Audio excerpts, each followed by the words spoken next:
তো hello everyone, কেমন আছো সবাই? তো আমার পেটস কলোনিতে সবাইকে স্বাগত। প্রথমে তোমরা দেখছো যে আমার পেটস কলোনি প্রথমে কতটুকু ছিল। প্রথমে এই যে এতটুকু জায়গা নিয়ে, এতটুকু না, এই গাছটা যতটুকু ছিল অতটুকু জায়গা নিয়ে আমার ছিল। তারপর আস্তে আস্তে জায়গা বাড়লো। এবার এখন এখান থেকে ওই যে নেট, তারপরে জায়গা বাড়লো নেট। দেখো এই যে নেট ঘেরা, মানে এটুকু হাঁস মুরগির জন্য, যাতে হাঁস যখন বর্ষা থাকবে তখন হলো হাঁস যাতে জলে ঘুরতে পারে, আর যখন হলো শুকনো দিন থাকবে যাতে মুরগি টুরগি ঘুরতে পারে। কিন্তু আমার রিসেন্টলি পেটস কলোনিটা আরেকটু বড় হচ্ছে বলতে ওই যে মাঠে দেখতে হচ্ছে নতুন ঘর বানানো হচ্ছে। তো ওইখানে আমার হলো নতুন প্রজেক্টের নতুন প্ল্যান হচ্ছে, তো সেগুলো আমি দেখাবো এখন। তো চলো ওইদিকে তখন দেখা যাবে।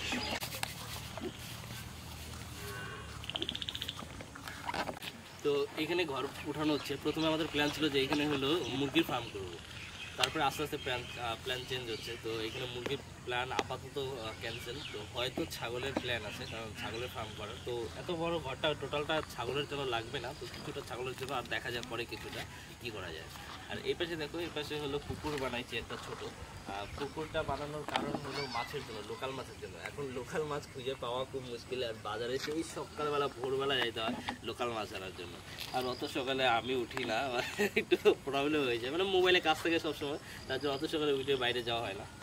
আর তাই হলো ভাবলাম যে যেহেতু এখানে ফার্ম হচ্ছে, তাহলে এখানে একটা ছোটো একটা পুকুর বানানো হয়েছে, যেটা লোকাল যেগুলো মাছ বাড়ির দরকার, তো সেই পুকুর থেকে আমাদের হয়ে যাবে। মাছগুলো দেখাচ্ছি। তো মাছের দেখানোর জন্য আমি খাবার নিয়ে এসেছি বাড়ি থেকে, মাছের খাবার। অল্প একটু মাছের খাবার কিনে নিয়ে আসছি, সেই খাবারটাই দিব, দেখবা মাছ কেমন লাগায়। দেওয়ার সঙ্গে সঙ্গে সব মাছ চলে আসে, তো দেখা যাক এখন।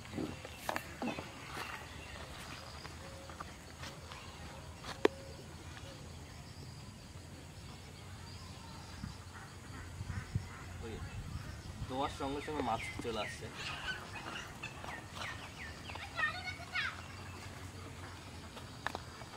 কাছে আসো, কাছে এসে দেখো, কাছে আসো। তাই ওন থেকে দাঁড়িয়ে ছিল, ওই দেওয়ার সঙ্গে সঙ্গে একবারে সব চলে আসছে।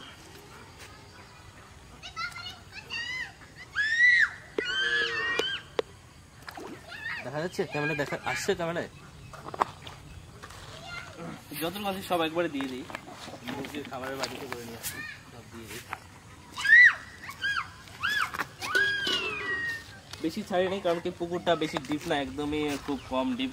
2.5 থেকে 3 ফিট হবে। 3 ফিটও এখন হবে না, 2.5 ফিটই হয়ে গেছে, কারণ পাশের থেকে অনেক মাটি দিয়েছিলাম, সব ধুয়ে দিয়ে আবার চলে গেছে।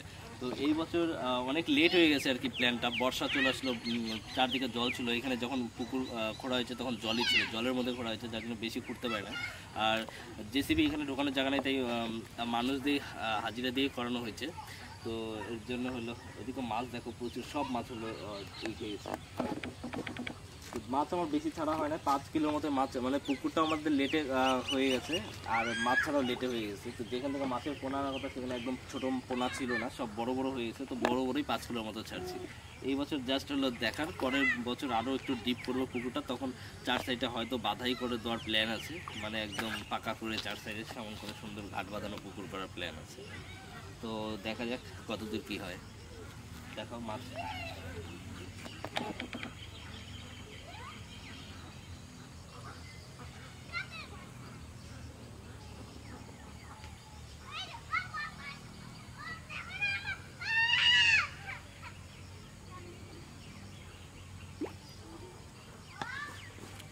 পুকুরের চারদিক দিয়ে এখন প্ল্যান আছে যে কিছু পেঁপে গাছে লাগাই দিব, পেঁপে। আর আজকে কিছু ফুল গাছের চারা লাগাই দিচ্ছি ওই সাইড দিয়ে। সেগুলো দেখা যাবে না, একদমই ছোটো ছোটো, আর যখন বড় হবে তখন দেখাবো।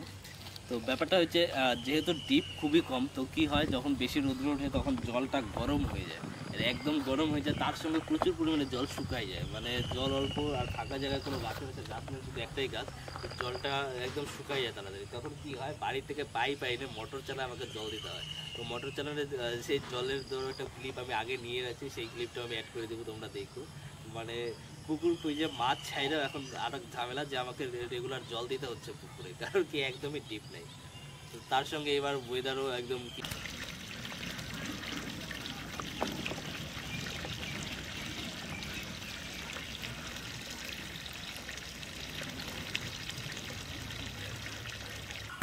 তো এখন থেকে আমার চ্যানেলে রেগুলার ভিডিও আসবে, পেটসের প্রত্যেক দিন ভিডিও আসবে। তো যারা যারা আমার চ্যানেলে নতুন তারা অবশ্যই চ্যানেলটাকে সাবস্ক্রাইব করো, আর যারা ফেসবুক পেজে যারা নতুন দেখতেছো তারা অবশ্যই পেজটাকে ফলো করে দিও।